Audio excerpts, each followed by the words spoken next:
آج جس کو دیکھو پریشان ہے، سب کے ساتھ میں کاروباری مسائل لگے ہوئے ہیں، اور سب سے اہم کاروبار ہے، بچوں کی اخراجات ہیں، اپنے اخراجات ہیں، بہت ساری باتیں ہیں۔ بہرحال کاروبار سے ساری باتیں جڑی ہوئی ہیں، کاروبار کا ہونا بھی لازمی ہے، لیکن یہ بھی تلاش کرنا ضروری ہے کہ کاروبار آخر ہمارے ہاتھ سے کیسے نکلتا جا رہا ہے۔ ایک تو آپ یہ سمجھ لیں کہ تقریباً 95% وہ لوگ ہیں جن کا یقین یہ بنا ہوا ہے اور ذہن یہ بنا ہوا ہے کہ بغیر جھوٹ کے کاروبار ہی نہیں ہے جی، کر ہی نہیں سکتا آپ یہاں بغیر جھوٹ کے کاروبار۔ اللہ سبحانہ و تعالی نے قرآن کریم میں لعنت فرمائی ہے، لعنت اللہ علی الکاذبین، جھوٹے پہ لعنت فرمائی ہے۔ دیکھیں بھلا آپ کیسے کامیاب ہو جائیں گے جھوٹ بول کے۔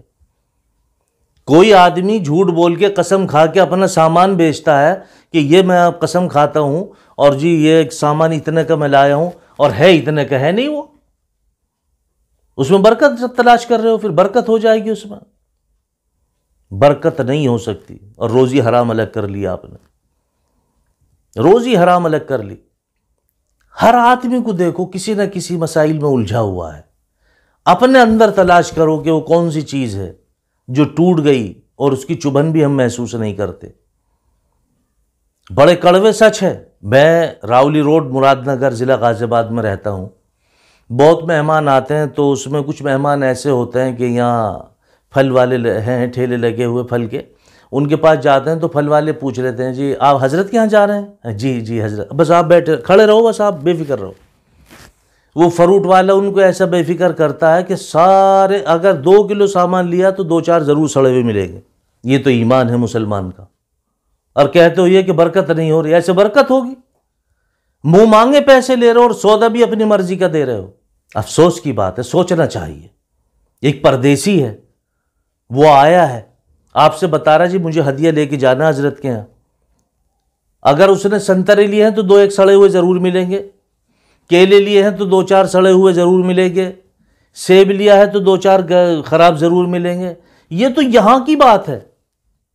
آپ شہر میں چلو، کرپشن تلاش کرتے ہو، کرپشن ہی کرپشن ہے۔ ارے کون آدمی کرپشن سے محفوظ ہے؟ ہر آدمی کرپشن کرنے پہ لگا ہوا ہے، ہر آدمی لگا ہوا ہے۔ آپ فروٹ والے کے ٹھیلے پہ جاؤ سورج غروب ہونے کے بعد میں، کیلے والے کے ٹھیلے پہ دیکھو گے آپ، پیلی پنی ہوگی، پیلا بلب لگا ہوا ہوگا۔ کس کو دھوکہ دے رہا ہے وہ؟ اپنے آپ کو دھوکہ دے رہا ہے، دوسرے کو دھوکہ نہیں دے رہا ہے۔ سیب والے کے ٹھیلے پہ جاؤ، لال پنی ہوگی، لال بلب لگا ہوا ہوگا۔ کس کو دھوکہ دے رہا ہے؟ اپنے آپ کو دھوکہ دے رہا ہے۔ اور تو اور یہ ناریل پانی، جو ناریل گولا ہوتا پانی والا، رات میں یہ بھی اب ہری لائٹ لگا کے بیٹھے رہتے ہیں۔ الامان والحفیظ۔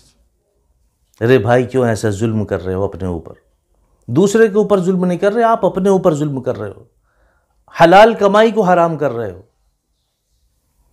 ایک پھل ہے لیچی، ہر آدمی کی قوت نہیں ہے اس کو خرید کے کھانے کی۔ آپ دیکھیں صبح 7 ساڑھے 7 بجے 8 بجے لیچی والے آئیں گے، تمام بچوں کو لگا لیں گے، 1 لیچی 2 لکڑی، 1 لیچی 2 لکڑی باندھیں گے، پانی میں ڈالیں گے، ستلی سے باندھیں گے، کھلتی نہیں ہے، کٹتی ہے۔ 10:30 11 بجے 12 بجے ٹھیلا لے کے باہر کو چلیں گے، بابو جی دانا 100 روپے کلو، لیچی 150 روپے کلو۔ پتہ یہ چلا کہ آدھی لکڑی آدھی لیچی۔ ایمانداری سے بتاؤ جو آدمی آپ سے خرید کے لے گیا اس کا دل دکھے گا یا خوش ہوگا؟ اور شام میں جب یہ لوگ حساب جوڑتے ہیں نا تو پھر آپس میں تو میں کرتے ہیں، یار اتنی محنت کری، اتنی دور سے لائے بھی، اور یار نفع کچھ بھی نہیں ہوا۔ ارے تمہاری نیت خراب تھی، نفع ہوتا کہاں سے؟ برکت تو ایمانداری میں ہے، صاف صفائی سے کام کرنے میں ہے۔ وہ لے رہے ہیں پانی میں ڈال رہے ہیں، لے رہے ہیں پانی میں ڈال رہے ہیں۔ یہ کرپشن نہیں ہے تو جی اور کیا ہے؟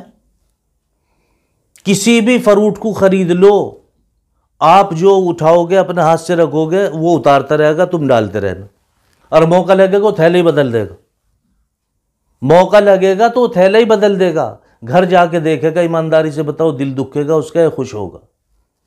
اور ایک بات اور سمجھ لیں، جب انسان کا دل دکھتا تو کیا کہتا؟ جا تیرے بچے برباد ہوں گے، کبھی تجھے اپنے بچوں کی خوشی نصیب نہ ہو، جب تو اپنے بچوں کی بہاریں نہ دیکھ پائے۔ بڑی محنت سے پتہ نہیں کون آدمی کتنے دن کے بعد میں فروٹ خرید کے لے گیا، آپ نے اس کا سارا فروٹ ہی خراب بھر دیا۔ آپ پیسے بھی اپنی مرضی کے لے رہے ہیں، فروٹ بھی اپنی مرضی کا دے رہے ہیں، تو کم سے کم اچھا تو دے دیتے اللہ کے بندو۔ اکثر کی یہ شکایت ہے، اور میں نے تو خود تجربہ کر رکھا ہے، مجھے کسی کی ضرورت بھی نہیں ہے۔ کسی بھی فروٹ والے کو دیکھ لو، کوئی سا بھی فروٹ دیکھ لو، اگر یہ ٹھیلے والے اتنی محنت سے کماتے ہیں، چلچلاتی دھوپ میں کھڑے رہتے ہیں صرف دھوکہ دینے کے لیے، ایسے روزی کماؤ گے؟ ایسے روزی میں برکت ہوگی؟ کبھی سوچا کرو کہ ڈاکٹر کے کتنے پیسے جا رہے ہیں، تم کما کے کتنے لا رہے ہو۔ یہ اچھی خصلت کی بات نہیں ہے، بہت بری عادت ہے، بہت بری عادت ہے۔ ایک ٹائم تھا کہ دودھ والے پہلے جھاگ مارتے تھے، ارے کھڑا رہے ابھی دے رہے ہیں۔ پتہ یہ چلا کہ اب ان دودھ والوں نے بھی نیچے سے لاتے ہیں لیٹر بھر کے اور اوپر سے ڈال دیتے ہیں دھڑاک دے سے۔ ان سے 1 کلو دودھ لے لو، آدھا گھنٹے کے بعد ناپو، انشاءاللہ 850 گرام اترے گا۔ وہ زمانے ختم ہو گئے جب ناپنے کے بعد بھی اوپر سے ڈالتے تھے۔ اور یقین کہاں تک گیا؟ یقین دیکھ لیں آپ، یہ چائے والے جو ہوتے ہیں چائے خانوں پہ دیکھیں آپ کتنا ہجوم رہتا، ٹیلی ویژن چلتا رہتا ہے۔ اس کا یقین ہے کہ یہ بند ہوگا دکانداری ختم، یہ چلے گا تو دکانداری شروع۔ اور ان کی ایک خصلت اور ہوتی ہے، یہ دیکھ لیتے ہیں آدمی کتنی دیر بیٹھے ہوئے ہو گئی سے، ارے بھائی کہاں ہے اتنی دیر بیٹھے ہو گئے، چائے وائے تو منگا لے یار۔ اگر کوئی ان کا ملنے والا آ گیا تو اس کے سامنے کہیں گے، ارے چائے تو بنوا لے یار، اتنی دیر سے تو بیٹھا اللہ کے بندے۔ اب وہ چائے کتنے بنے تو ابھی پیے، نہیں چائے تو بنوانی پڑے گی، اب ٹی وی دیکھ رہے ہو، بہرحال وہ تمہیں گناہ کرنے کے لیے مواقع فراہم کر رہا ہے تو ظاہر بات ہے اس کو چائے تو بنانی پڑے گی آپ کے لیے۔ اس چائے والے کا یقین ہی یہ ہے کہ یہ ٹی وی چلے گا تو دکانداری ہوگی، یہ نہیں چلے گا تو دکانداری نہیں ہوگی۔ ایمانداری سے بتاؤ کہ پھر یہ حلال ہے روزی یا حرام ہے؟ خود سوچو آپ۔ اور ادھر دیکھو آپ، یہ جو چھوٹے والے ٹمپو والے ہوتے ہیں نا، بیٹھتے کے ساتھ ہی کان پڑی آواز نہیں آتی۔ اللہ کا شکر ہے، بڑا اللہ کا احسان ہے، اللہ نے ان کو ٹمپو ہی دیا، فارچونر نہیں دیے، ورنہ تو پتہ نہیں یہ کیا حال کرتے۔ ایسی اتنی زور سے بجائیں گے اپنا ڈیک کہ کان پڑی آواز نہیں آتی۔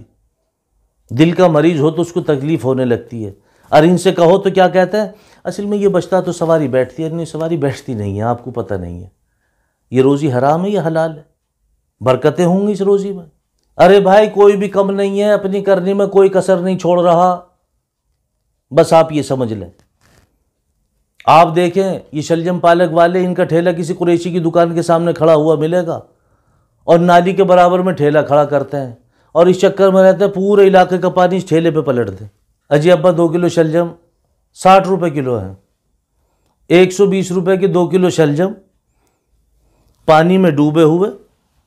ایک مرتبہ ہم نے شلجم پالک منگائی یہیں سے، تو ہمارا بچہ ہے حافظ محمد سہیل، وہ 2 کلو شلجم پالک لے کے آئے۔ میں نے کہا بیٹے انہیں اپنے گھر پہ لے جاؤ اور کٹوا دو انہیں۔ جب انہوں نے گھر لے گئے صاف کر کے کاٹے تو آپ یقین جاننا 670 گرام تھے۔ 2 کلو کے شلجم پالک کتنے؟ 670 گرام، یعنی 1 کلو 370 گرام ختم۔ تو اس میں اتنا کباڑا نہیں تھا، کچھ اس نے کم تول دیے، کچھ پانی نکل گیا، کچھ کباڑا نکل گیا۔ ان سے روزی میں برکت ہوگی؟ بڑے کڑوے سچ ہیں، یہ آپ کو برے لگ رہے ہوں گے۔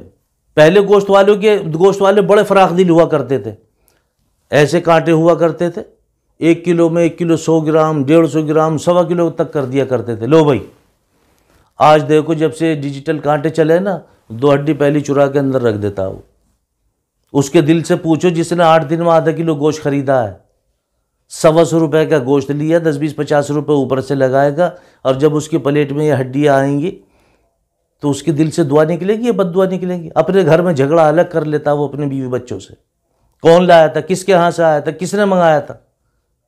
ارے اللہ کے قہر سے ڈرو، اللہ کے قہر سے ڈرو۔ پیسے پورے لے رہے ہو تو کم سے کم مال بھی پورا دو۔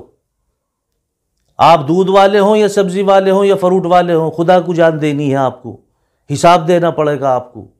یہ اچھی خصلت کی بات ہے۔ صحابہ رضی اللہ تعالیٰ عنہ مجمعین کا حوالے سے میں آپ کو ایک بات بتا رہا ہوں کہ جب آپ تجارت کیا کرتے تھے تو دکان کے سامنے کرسی پڑی رہتی تھی. جب کوئی خریدار آتا تھا تو پہلے باہر گردن نکال کے دیکھتے تھے کہ کرسی کس کی دکان کے سامنے نہیں پڑی ہے. جس کے سامنے کرسی ہوتی تھی اس کے سامنے سمجھو کہ دکانداری ابھی نہیں ہوئی ہے، اور جس کے سامنے کرسی نہیں ہوتی تھی سمجھو اس کی دکانداری ہو گئی ہے. تو ایک مرتبہ ایک یہودی آیا ایک مسلمان کی دکان پہ کہ مجھے فلاں سامان دے دو. تو انہوں نے گردن نکال کے باہر دیکھا کہ سامنے ابھی میرا بھائی ہے، کوئی بات نہیں وہ غیر ایمان والا ہے لیکن ہے تو ہمارا بھائی، اس کی دکانداری نہیں ہوئی ہے کیونکہ اس کی کرسی باہر پڑی ہوئی ہے. آپ نے اس یہودی سے کہا بھائی آپ سامان سامنے والی دکان پہ سے لے لو. یہ یہودی بڑا گھورتا ہوا گیا اور سامنے گیا اور سامان خرید لیا، اور سامان خرید کے پھر واپس آیا اور کہنے لگا میاں آپ نے مجھے سامان کو اس لیے منع کر دیا کہ میں یہودی ہوں. کہنے لگے نہیں بھائی ایسا بالکل نہیں کیا، نہ ایسا میں نے سوچا، بلکہ میری دکانداری تو ہو چکی تھی، میرے بھائی کی دکانداری نہیں ہوئی تھی، اس کا بھی تو خرچہ ہے، اس کے بھی تو اخراجات ہیں، وہ کیسے پورے ہوں گے؟ اس لیے میں نے تم سے کہا کہ تم سامان وہاں سے خرید لو تاکہ اس بھائی کی بھی دکانداری ہو جائے، اس کے بھی اخراجات پورے ہونے کے جو راستہ بن جائے. تو میں نے اس لیے آپ کو وہاں سے کہا. یہودی بولا ٹھیک ہے سامان میں نے وہاں سے خرید لیا، ایمان یہاں سے خریدوں گا، مجھے کلمہ پڑھو میں تو اسلام میں داخل ہوں گا. یہ تھے مسلمانوں کے اخلاق، یہ تھے وہ مسلمانوں کے معاملات. آج تو ہم تمہارے سے سودا لیتے ہوئے بھی ڈرتے ہیں کیونکہ ہمیں پتہ ہے تمہارے سے سودا لینے میں اور دوسرے غیر ایمان والے سے سودا لینے میں کتنا فرق ہے.